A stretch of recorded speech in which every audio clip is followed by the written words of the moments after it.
Hey everyone and welcome back to another video. In this video, I'm going to show you how to sign out of the Walmart Spark app. Now this video is going to be particularly useful for individuals. Let's say that you're no longer using the Walmart Spark app.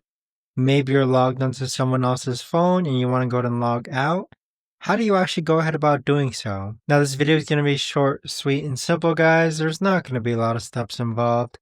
Now, in order to do this, what you're first going to do is log on to the Walmart Spark app, then click on More. Then from here, click on Settings. Once you click on Settings, towards the bottom, you're going to see a button that says Sign Out.